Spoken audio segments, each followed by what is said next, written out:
การทำร้ายทางจิตใจเป็นอันตรายอย่างไม่น่าเชื่อซึ่งจะเพิ่มโอกาสให้คนนั้นมีภาวะเครียดและหดหู่ในบางครั้งอาจเกิดขึ้นอีกหลายทศวรรษต่อมาหากพูดในภาพกว้างๆการทำร้ายทางจิตใจประกอบด้วยคนหนึ่งคนที่ควบคุมอีกหนึ่งคนโดยบั่นทอนความรู้สึกถึงคุณค่าและการกระทำของเหยื่อแต่พฤติกรรมการทำร้ายทางจิตใจอาจเข้าใจและสังเกตเห็นได้ยากทั้งจากภายในและภายนอกความสัมพันธ์ที่ทำร้ายกันส่วนหนึ่งเป็นเพราะการทำร้ายทางจิตใจมักจะเอาเปรียบหรือทำให้ขาดสมดุลของอำนาจระหว่างบุคคล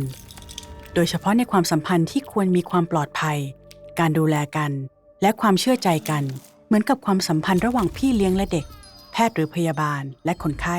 ครูและนักเรียนหรือแม้กระทั่งคู่ชีวิตการทำร้ายจิตใจนั้นอันตรายเป็นพิเศษเพราะมันมักจะทำให้คนสงสัยการรับรู้เกี่ยวกับการทำทารุณกรรมที่พบเจอมาดังนั้นเรามาพูดถึงบางสัญญาณของการทำร้ายจิตใจที่พบได้บ่อยมากที่สุดกันเถอะเพื่อให้พฤติกรรมเหล่านี้ง่ายต่อการสังเกตเห็นมากขึ้นในชีวิตจริงอันดับแรกความหมายของคำพูดของคนหนึ่งการวิจารณ์ที่ไม่สมควรในเหตุการณ์หนึ่งที่รุนแรงหรือละเมิดความเป็นส่วนตัวมากเกินไปเป็นการเหมารวมที่กว้างเกินไปหรือแม้กระทั่งการคาดการณ์อนาคตในแง่ลบล้วนเป็นสัญญาณเตือนของการทำร้ายจิตใจคำพูดเช่นเธอตัดสินใจอะไรโง่ๆตลอดเธอไม่เคยทำอะไรถูกเลยหรือไม่มีใครรักเธอหรอกไม่ใช่คำพูดที่สร้างสรรค์และให้เหตุผลและใครก็ตามที่ใช้คำพูดเหล่านี้แสดงถึงเจตนาอันตราย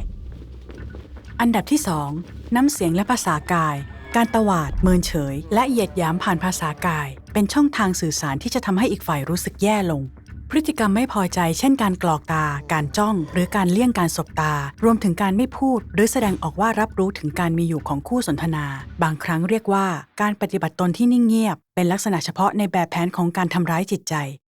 พฤติกรรมเหล่านี้สามารถเปลี่ยนแปลงความหมายของคำพูดที่อาจมีเจตนาดีให้แย่ลง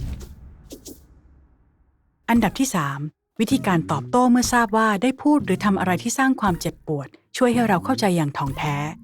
พวกเขาจะขอโทษอย่างจริงใจและปรับปรุงตัวในอนาคตหรือพวกเขาจะเพิกเฉยและลดทอนความเจ็บปวดที่เกิดขึ้นมันเป็นปกติสำหรับผู้กระทำที่พยายามที่จะทำให้การรับรู้ถึงอันตรายของเหยื่อลดลงบางครั้งจึงเรียกว่าเป็นการปั่นหัวเหยื่อให้มีความเชื่อผิดๆตามด้วยการลดศักดิ์ศรีความเป็นมนุษย์การทำให้ขายหน้าหรือการพูดคุกคามด้วยความเห็นที่ไม่ใส่ใจต่อผลกระทบของคำพูดที่ส่อเสียดเช่นฉันแค่พยายามจะช่วยเธอพัฒนาตัวเองนะเธอควรรู้สึกขอบคุณด้วยซ้ำหรือเธอนั่นแหละที่เห็นแก่ตัวและคอยชักใยคนอื่นเธอกำลังทำร้ายฉันนะเป็นตัวอย่างของพฤติกรรมทำร้ายจิตใจ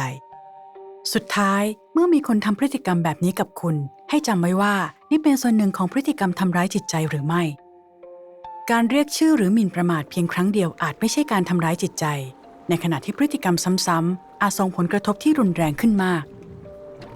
ทั้งในเรื่องความถี่ว่าพฤติกรรมเหล่านี้เกิดขึ้นบ่อยแค่ไหนในช่วงเวลาหนึ่งหรือในเรื่องระยะเวลาว่าพฤติกรรมเหล่านี้เกิดขึ้นกี่วันหรือกี่ปีสามารถก่อให้เกิดความรุนแรงของการทำร้ายกันได้และควรจำไว้เหมือนกันว่าผู้กระทำแทบจะไม่พัวพันกับพฤติกรรมทำร้ายผู้อื่นตลอดเวลาบางเวลาของความใจดีและอ่อนโยนไม่ได้ลดความรุนแรงของการทำร้ายผู้อื่นแต่จริงๆแล้วเป็นส่วนหนึ่งของวงจรการควบคุมจิตใจผู้อื่นดังนั้นคุณสามารถทำอะไรได้บ้างล่ะหากคิดว่าคุณหรือคนที่คุณรักกำลังประสบปัญหาการทำร้ายจิตใจการรักษาความสัมพันธ์กับผู้อื่นนอกจากผู้กระทำนั้นสำคัญมากเนื่องจากผู้กระทำมักพยายามแยกเหยื่อออกจากคนรอบข้างหากคุณคิดว่าคุณกำลังพบกับการทำร้ายจิตใจให้นึกถึงการแบ่งปันประสบการณ์กับญาติมิตรที่ไว้ใจได้เพื่อรับแรงสนับสนุนจากภายนอกหรือคุณสามารถเข้าพบศูนย์สนับสนุนเหยื่อที่จะจัดหาการช่วยเหลือที่เหมาะสม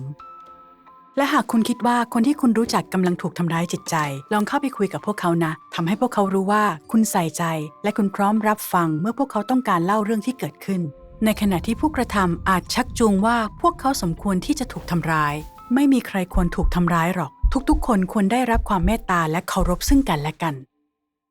ฝึกฝนทักษะการใช้เหตุผลของคุณอย่างต่อเนื่องด้วยวิดีโอเหล่านี้และสมัครรับข้อมูลจากช่องของเรา